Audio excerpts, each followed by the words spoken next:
Hi గారు, welcome to our channel. ప్రస్తుతం మనతో పాటు భరద్వాజ్ గారు సీనియర్ జర్నలిస్ట్ ఉన్నారు. వారితో ఒకసారి మాట్లాడదాం. సార్ నమస్కారం. సార్ నమస్తే. సార్, పుష్ప 2 మూవీ రిలీజ్ కి అయితే దగ్గర పడుతుంది. అయితే ఈ సినిమా గురించిన చర్చ కూడా ఒక రేంజ్ లో జరుగుతుంది. కొన్ని పాజిటివ్ అంశాలు ఉన్నాయి, కొన్ని నెగిటివ్ అంశాలు కూడా ఉన్నాయి సార్.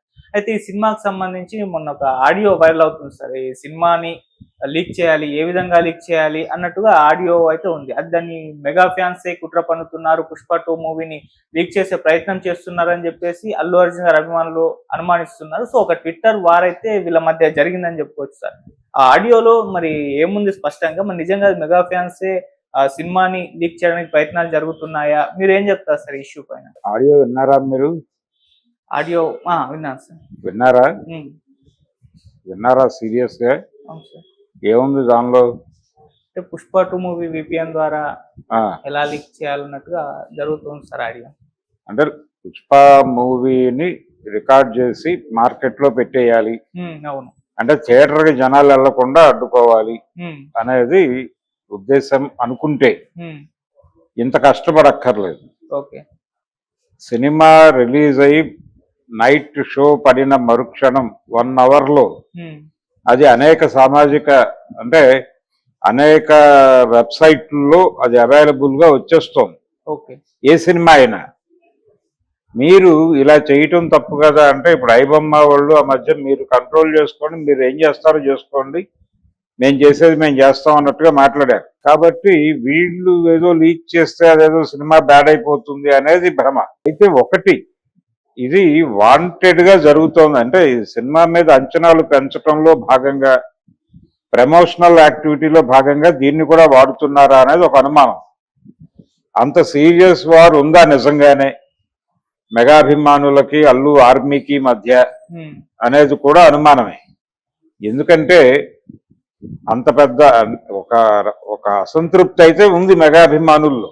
ఉమ్, అసంతృప్తి ఏంటంటే ఈయన ఎక్నాలెడ్జ్ అవ్వట్లేదు, అంటే ఆ గ్రూప్ గా ఈయన ఐడెంటిఫై అవడం లేదు, తనని తాను సపరేట్ ఎంటిటీగా ఉంచుకునే ప్రయత్నం చేస్తున్నాడు అనేది కొంత ఇబ్బంది ఉంది. ఓకే. అంటే అతనితో ఎలా వ్యవహరించాలి అనే దగ్గర, అల్లు అర్జున్ అభిమానులతో ఎలా వ్యవహరించాలి అనే దగ్గర కూడా ఒక సందిగ్ధం ఉంది మెగా అభిమానుల్లో. ఉమ్, అంతే. అది ఏ హీరో అభిమానులకైనా, ఇప్పుడు రామ్ చరణ్ అభిమానులు రామ్ చరణ్ అభిమానులు, ఉమ్, చిరంజీవి అభిమానులు చిరంజీవి అభిమానులు, అలాగని చెప్పి అల్లు అర్జున్ అభిమానులుగా కూడా ఉండాలి అనేది లేదు. ఓకే. అలాగే అల్లు అర్జున్ అభిమానులు చిరంజీవి అభిమానులుగానో రామ్ చరణ్ అభిమానులుగాను కూడా ఉండాల్సినటువంటి అవసరము సందర్భము లేదు. ఖచ్చితంగా ఉండదు. ఉమ్, అలా ఉండదు కాబట్టి ఎవరి అభిమానులు వాళ్ళకున్నారు. పైగా ఆయన నాకు అభిమానులు లేరు, ఆర్మీ ఉందని చెప్తున్నాడు ఆయన. రెండోది, అభిమానుల కోసమే నేను నటుడిగా మారాను అని చెప్పాడు ఆయన ఒక ఈవెంట్ లో. ఉమ్, అంటే ఎవరి అభిమానుల్ని చూసి మనకు కూడా ఇలాంటి అభిమానులు ఉండాలి అని నటనా రంగం ఎంచుకున్నాడు ఆయన అంటే చిరంజీవి గారి అభిమానులే కావచ్చు. అది అంతవరకే. అలా హీరో కావాలి అనే కోరిక ఆయనకి రైజ్ అవటానికి కారణం చిరంజీవి గారికి ఉన్నటువంటి అభిమాన వెల్లువ, ఇవన్నీ చూస్తూ పెరిగినటువంటి బాల్యం కాబట్టి అందులో నుంచి ఆ రకమైన కోరిక అతనికి పుట్టే అవకాశం ఉంది, పుట్టుండొచ్చు కూడా. ఓకే. అంతవరకే. ఒక్కసారి ఆ ఫీల్డ్ లోకి ఎంటర్ అయిన తర్వాత చిరంజీవితో కూడా పోటీయే ఉంటుంది అల్లు అర్జున్, అందులో భాగమే ఇవన్నీ. ఓకే. అయితే ఒకవేళ నిజంగానే వాళ్ళు లీక్ చేయాలి అనుకుంటే, ఆ సినిమాని రికార్డ్ చేసి బయట పెట్టాలి అనుకుంటే, ఇంతకంటే క్వాలిటీ ప్రింట్సే అవైలబుల్ గా ఉంటున్నాయి. కొత్తగా దీని ద్వారా వాళ్ళు చేసేది ఏం లేదు. ఓకే. సినిమా గురించి బ్యాడ్ టాక్ స్ప్రెడ్ చేద్దామని ప్రయత్నం చేసినా సినిమాలో కంటెంట్ ఉంటే ఇవేవి వర్కౌట్ అవ్వవు. ఉమ్, ఇంకొక చర్చ ఏం జరుగుతోందంటే, ఈ సినిమా మీద విపరీతమైనటువంటి హైప్ క్రియేట్ అవుతోంది. ఒక పక్క ఇతర హీరోల అభిమానులు తమ తమ హీరోల మీద ప్రెజర్ తీసుకురావడానికి కూడా ఆలోచిస్తున్నారు. ఇప్పుడు దేవర సినిమాకి సంబంధించి ఇలాంటి హైప్ క్రియేట్ చేయాల, ఉమ్, చాలా మామూలుగా లో ప్రొఫైల్లోనే నడిచింది ఆ సినిమా ప్రమోషనల్ యాక్టివిటీ. అవును. అది వ్యూహాత్మకంగానే సినిమా మీద అంచనాలు లేకుండా థియేటర్లోకి వెళ్ళిన ప్రేక్షకుడు సర్ప్రైజ్ అవ్వాలి అనే వ్యూహంలో భాగంగా వాళ్ళు అలా వ్యవహరించి ఉండొచ్చు. కానీ ఇప్పుడు ఎలా చూస్తున్నారు అభిమానులు, ఇలా ఒక ఫీవర్ క్రియేట్ అవ్వలేదు, ఒక మానియా క్రియేట్ అవ్వలేదు. ఈ మానియా క్రియేట్ కాకపోవడం వలన అది 500 దగ్గర ఆగింది. ఇది కనుక క్రియేట్ అయి ఉంటే హిందీ బెల్ట్ లో కూడా 60 కాదు ఇంకొంచెం ఎక్కువే సంపాదించుకుని ఈ సినిమా డెఫినెట్ గా కనీసం 700 to 800 crores వెళ్ళి ఉండేది. ఇది 500 కోట్ల దగ్గర ఆగిపోవడానికి ఇదే కారణం అని చెప్పి నందమూరి తారక రామారావు గారి అభిమానులు, జూనియర్ ఎన్టీఆర్ గారి అభిమానులు ఆందోళన పడుతున్నారు అనేటువంటి వార్త కూడా ఇప్పుడు మార్కెట్లో ఉంది. అయితే ఇక్కడ చూడాల్సిన విషయం ఏంటంటే ఆ సినిమాకు సంబంధించి ఒక వ్యూహం అనుసరించారు వాళ్ళు దేవరకు సంబంధించి. అది ఓకే, అది వర్కౌట్ అయింది. అందుకని వాళ్ళని మెచ్చుకోవాలి వ్యూహకర్తలు. ఈ సినిమాని దాంతో పోల్చి కొంతమంది మాట్లాడుతూ వీళ్ళు చాలా హైప్ క్రియేట్ చేస్తున్నారు, సినిమా మీద విపరీతంగా అంచనాలు పెంచేస్తున్నారు. ఈ అంచనాలు పెంచడం వలన రేపు పొద్దున థియేటర్లోకి వెళ్ళిన ప్రేక్షకుడు డిసప్పాయింట్ అయితే, అంటే హై ఎక్స్పెక్టేషన్స్తో థియేటర్లోకి వెళ్ళి బయటకు వచ్చిన ప్రేక్షకుడికి అది మ్యాచ్ కాకపోతే మాట్లాడే భాష తేడాగా ఉంటుంది. ఆ తేడా భాష వినాల్సి వస్తుందేమో, అనవసరంగా హైప్ చేయకండి సినిమాని అని కూడా కొంతమంది జ్ఞానులు మాట్లాడుతున్నారు. ఓకే అనుకుందాం, నిజమే. కానీ వాంటెడ్ గానే జరుగుతోంది. ఇది రెండు అంశాలు ప్రధానంగా ఉంటాయి దీనిలో. ఒకటి, సినిమా మీద నిర్మాతలకి నిజంగానే ఆ స్థాయి నమ్మకాలు ఉన్నప్పుడు ఈ హైప్ మంచిదే అనే ఉద్దేశంతో వాళ్ళు చేస్తూ ఉండొచ్చు. ఈ మొత్తం కార్యక్రమం డిజైనింగ్ అంతా కూడా ప్రొడ్యూసర్లకి డైరెక్టర్కి తెలియకుండా జరుగుతోంది అనుకోవడం అమాయకత్వం.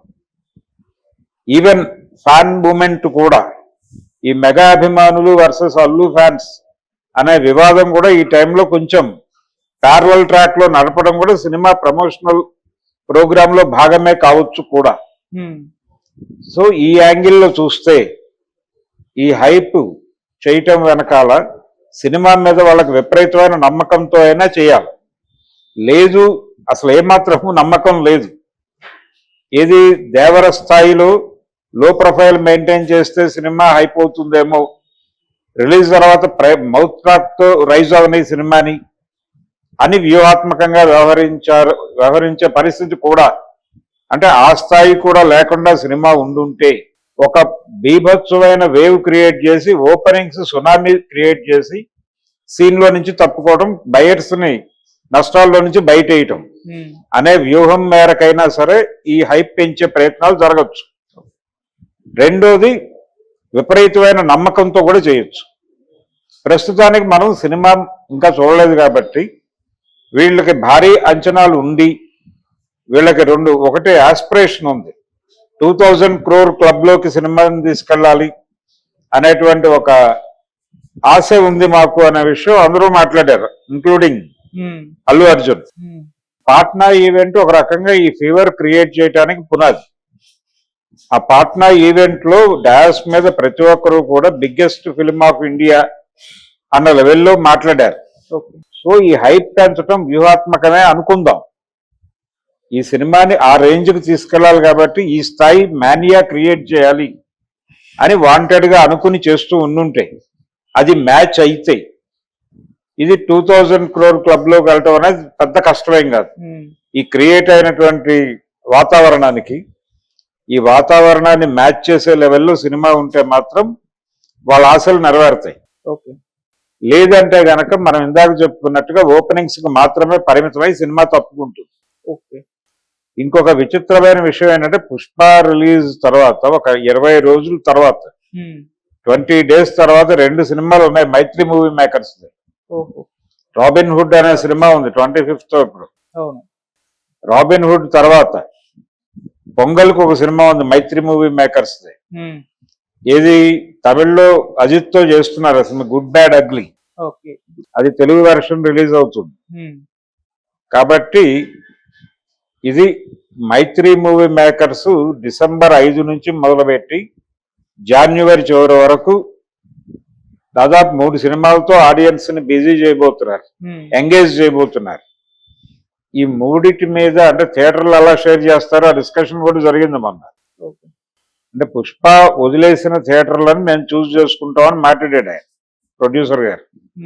ఇది నడుస్తున్నటువంటి కండిషన్. ఆ 2 అభిప్రాయాల్లో ఏది నిజం అనేది తెలియాలంటే సినిమా రిలీజ్ అవ్వాలి.